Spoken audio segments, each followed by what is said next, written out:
So hello everybody, welcome to study today for better tomorrow. और आज हम लोग पढ़ने वाले हैं life processes, class 10 chapter 6 biology. तो ये जो चैप्टर है लाइफ प्रोसेसेस, आप सबको पता होगा कि ये चैप्टर बहुत ही बड़ा है। मतलब इसमें 4 मेजर सेगमेंट्स हैं इस चैप्टर के। पहला है न्यूट्रिशन, दूसरा रेस्पिरेशन, तीसरा ट्रांसपोर्टेशन और चौथा एक्सक्रीशन। तो इस वाले वीडियो में हम लोग introductory part of the chapter and we will continue the nutrition part. उसके बाद आने वाले वीडियोस में हम लोग आगे इसको फर्दर कंटिन्यू करेंगे। तो न्यूट्रिशन, इससे पहले लाइफ प्रोसेसेस का कुछ बेस तैयार कर लेते हैं। What is life processes? तो सीधा क्वेश्चन भाई, जब भी आप किसी को बोलोगे मुझे ये चैप्टर बहुत अच्छे से आता है, वो आपसे सबसे पहले पूछेगा व्हाट इज़ लाइफ प्रोसेस। तो life process is a type, नाम से समझो ना, लाइफ प्रोसेस।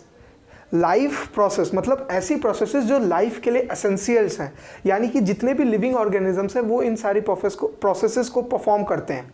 ओके, तो लाइफ प्रोसेसेस हमने आइडिया ले लिया कि life processes are those processes which are really helpful for surviving of an organism.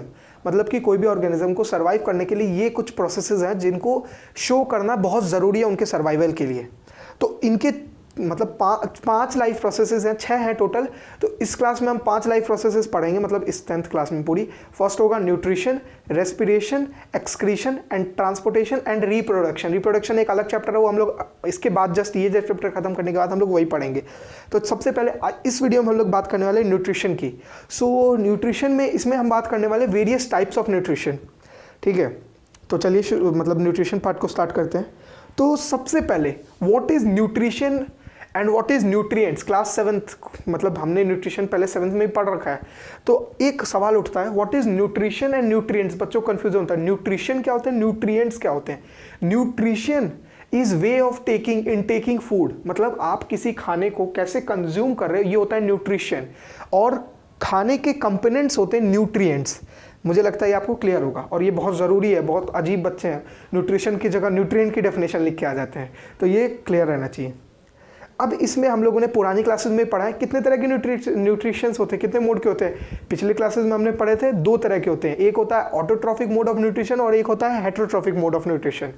अब बात कर लेते हैं इनको डिटेल्ड में। मैं चाहता हूं कि आप डिटेल्ड में समझें, क्योंकि इस साल लर्निंग बेस्ड क्वेश्चन नहीं होंगे। वैसे बायोलॉजी में तो लर्निंग ही होती है, लर्निंग बेस्ड क्वेश्चन इससे तो लर्निंग ही आएंगे। चलिए कोई बात नहीं, सब छोड़िए, डिस्कशन बाद में करेंगे। हमारी बात थी कि कितने तरह के होते हैं, हेटेरोट्रॉफिक, ऑटोट्रॉफिक। तो ऑटोट्रॉफिक मोड ऑफ न्यूट्रिशन क्या होता है? ऑटोट्रॉफिक, ऑटो खुद से, ट्रॉफिक खाना बनाना। जो ऑर्गेनिजम्स खुद से खाना बनाते हैं वो कहलाते हैं ऑटोट्रॉफिक मोड ऑफ, मतलब वो परफॉर्म करते हैं ऑटोट्रॉफिक मोड ऑफ न्यूट्रिशन।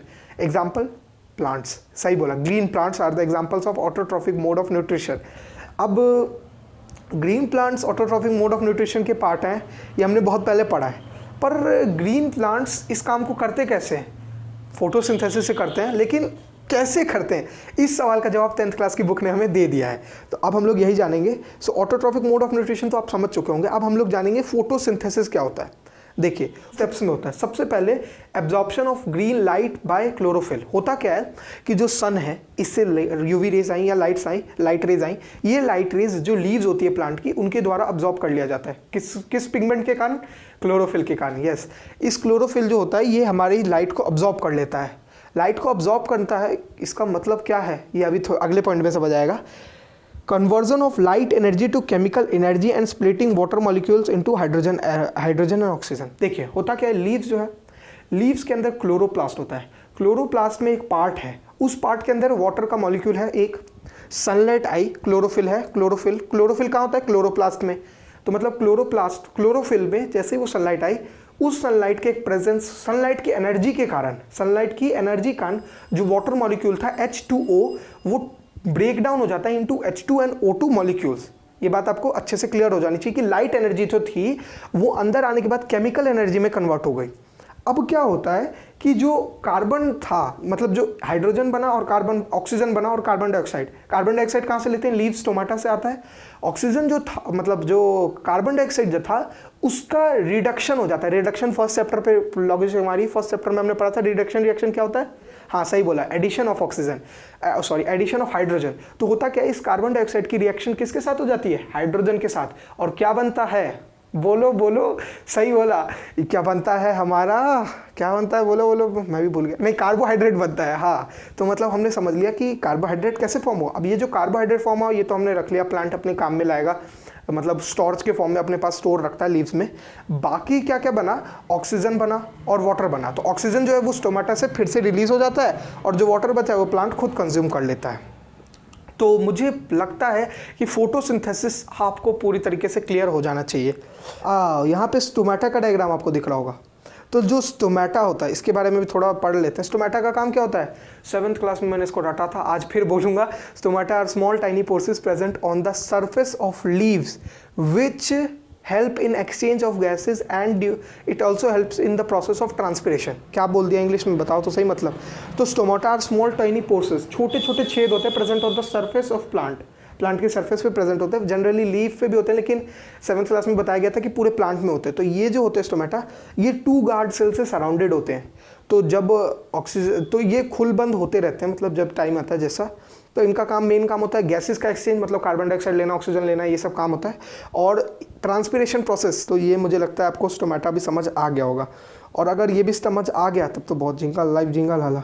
तो मतलब इस तरीके से हमने ऑटोट्रॉफिक मोड ऑफ न्यूट्रिशन पूरा अच्छे से समझ लिया है। ठीक है, अब आ जाते हैं, आगे बढ़ते हैं थोड़ा। अगला है हमारा हेटेरोट्रॉफिक मोड ऑफ न्यूट्रिशन। इधर तो था, हाँ इधर वाला। हेटेरोट्रॉफिक मोड ऑफ न्यूट्रिशन क्या होता है? ऑटोट्रॉफिक खुद से, हेटेरोट्रॉफिक दूसरे से। तो हेटेरोट्रॉफिक मोड ऑफ न्यूट्रिशन मतलब होता है किसी और ऑर्गेनिज्म से, मतलब किसी और ऑर्गेनिज्म का खाना लेना, या फिर मतलब खुद के अंदर खाना नहीं बनाना, कहीं और से लेके खा लेना। तो हेटेरोट्रॉफिक मोड ऑफ ऑर्गेनिज्म मतलब आप समझ गए होंगे बेसिक क्या होता है हेटेरोट्रॉफिक मोड ऑफ न्यूट्रिशन। अब इसमें आ जाइए कि हेटेरोट्रॉफिक मोड ऑफ न्यूट्रिशन के कई सारे पार्ट्स होते हैं। कौन कौन से पार्ट्स होते हैं आपको पता है? फंजाई होता है, fungus. Saprophytic mode of nutrition क्या होता है उसमें? Dead and decaying matter. हाँ, पैरासाइटिक होता है। पर ये सब हमें पढ़ना नहीं है, हमें पढ़ना है holozoic mode of nutrition. Sir ये तो पढ़ा ही नहीं 7th में, नहीं पढ़ा इसलिए 10th में दिया है। Holozoic mode of nutrition is a part of heterotrophic mode of nutrition. अब होलोजोइक मोड ऑफ न्यूट्रिशन क्या होता है? इसके अंदर ऑर्गेनिज्म जो होता है वो एक कॉम्प्लेक्स सब्सटेंस को इनटेक करता है बॉडी में और 5 सेवरल प्रोसेसेस से वो गुजारता है। कौन कौन सी 5? Ingestion, digestion, absorption, assimilation, egestion. इन प्रोसेसेस से फूड को अपने अंदर यूटिलाइज करता है। अब इन सब चीज़ों को हम जरा समझ लेते हैं। 5 जो ऐसे उंगली दिखा के बोला। इजेशन, इंजेशन होता है। इंजेशन मतलब खाने को बॉडी में इनटेक करना। डाइजेशन, खाने को ब्रेक डाउन करना या पचाना, Hindi. Third, egestion, digestion. Third, absorption, small intestine के अंदर फूड जो होता है वो ऑब्जॉर्ब हो जाता है बॉडी में। फोर्थ, एसिमिलिएशन। एसिमिलेशन मतलब कि जैसे हमने खाया पिया लगना, समझ गए? हाँ, मतलब जो भी हमने खाया न्यूट्रिएंट्स वो बॉडी में लग जाए, मतलब बॉडी में यूज हो जाए, यूटिलाइज हो जाए। और चौथा मतलब 5th प्रोसेस होता है इजेशन, मतलब बॉडी से वेस्ट निकाल देना। तो इस जो होलोजोइक मोड ऑफ न्यूट्रिशन होता है ये हम लोग ह्यूमंस भी यूज़ करते हैं। यहाँ पे अभी आपको दिख रहा होगा ह्यूमन का डायग्राम पूरा, आपको डाइजेस्टिव सिस्टम। यहाँ पे आप सबसे टॉप में देख सकते हैं, ये जो है ना बहुत इंपॉर्टेंट है, अच्छे से समझना। ठीक है, एग्जाम में आए ना आए मतलब नहीं है, लेकिन लाइफ में तो जानना होना चाहिए ना, इतना तो नॉलेज होनी चाहिए बायोलॉजी की। ठीक है, तो यहाँ पे आप ध्यान से देखिए तो सबसे पहले आपको क्या दिख रहा है? बक्कल कैविटी, जिसे माउथ भी कहते हैं।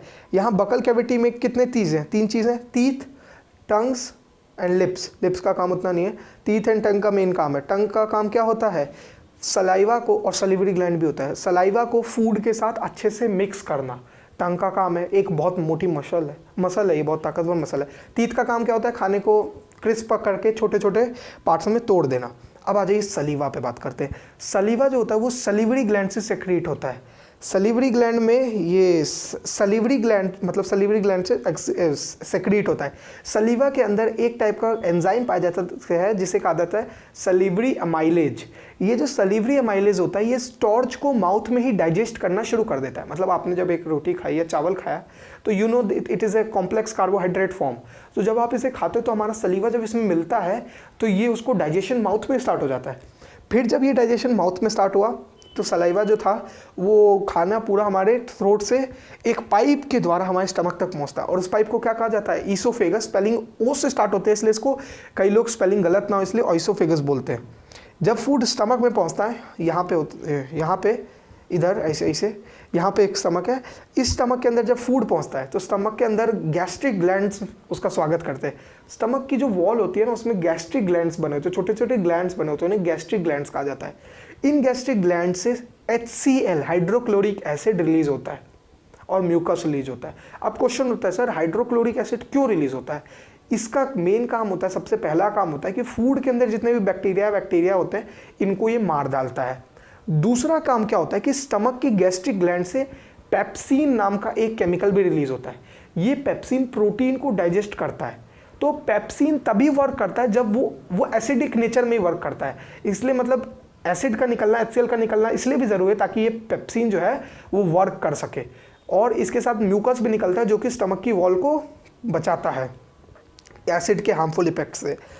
इसके बाद एसिड के बाद हमारे पास अगली चीज़ जो है वो है हमारा इधर लिवर होगा आपके बगल में। लिवर और गॉल ब्लैडर जुड़े होते हैं। लिवर का काम क्या होता है? लिवर से बाइल जूस सेक्रेट होता है। क्या सेक्रेट था? Bile juice. इस बाइल जूस का काम क्या होता है आपको पता है? ये बाइल जूस हमारा जो फैट होता है बॉडी में, इस फैट को कन्वर्ट कर देता है किस चीज़ में? ये फैट का इमल्सिफिकेशन में काम आता है। मतलब बाइल जूस के दो काम होते हैं, पहला फैट का इमल्सिफिकेशन और दूसरा जो एसिडिक नेचर था फूड का यहाँ पे HCl मिलने के बाद उसको बेसिक नेचर में चेंज करता है। अब पूछोगे भाई कि ये इमल्सिफिकेशन क्या होता है? एग्जाम्पल देता हूँ, एक सोप लीजिए, उस सोप पे पानी डाल के ऐसे घिसिए, तो यहाँ क्या हो रहा है? एक सोप जो सॉलिड फॉर्म में था वो सोप झाग यानी फोम के फॉर्म में बन गया। तो ये जो प्रोसेस होती है इसे इमल्सिफिकेशन कहते हैं। तो सेम प्रोसेस बाइल परफॉर्म करता है इन आवर स्टमक। तो यहाँ क्या हो रहा है? यहाँ पे जो लार्जर फैट ग्लोम्युल्स थे, मतलब फोम था, मतलब वो बुलबुले थे, उनको छोटे छोटे बुलबुलों में तोड़ देता है। समझ आ गया होगा? तो ये इसी प्रोसेस को इमल्सिफिकेशन कहते हैं। तो ये किसके कारण हुआ? बाइल जूस के। जहाँ कहाँ से निकला था? गॉल ब्लैडर से। गॉल ब्लैडर में कहाँ से आया था? लिवर से आया था। अब आगे आ जाते हैं, फूड स्टमक से गया, अब ये फूड कहाँ जाएगा? अब ये फूड जाएगा हमें स्मॉल इंटेस्ट। अभी डाइजेशन पूरी नहीं हुई है। अब पैनक्रियाज से भी केमिकल्स निकलते हैं, ट्रिप्सिन, लाइफेज। ट्रिप्सिन का काम क्या होता है भाई? ट्रिप्सिन जो होता है वो फैट, जब प्रोटीन पेप्सिन से डाइजेस्ट हुआ था ना, वो पूरी तरीके से नहीं हुआ था, उसको और डाइजेस्ट होना जरूरी है। तो वो जो ट्रिप्सिन है, ट्रिप्सिन ये पूरी तरीके से डाइजेस्ट करता है। और लाइफेज नाम का भी एक केमिकल निकलता है। लाइफेज फैट के ग्लोम्युल्स जो बने थे उनको पूरी तरीके से डाइजेस्ट करता है। मतलब कि यहाँ स्मॉल इंटेस्टाइन की स्टार्टिंग के कुछ पार्ट में इतना पार्ट जो होता है उतने तक में डाइजेशन 100% कंप्लीट हो चुका होता है।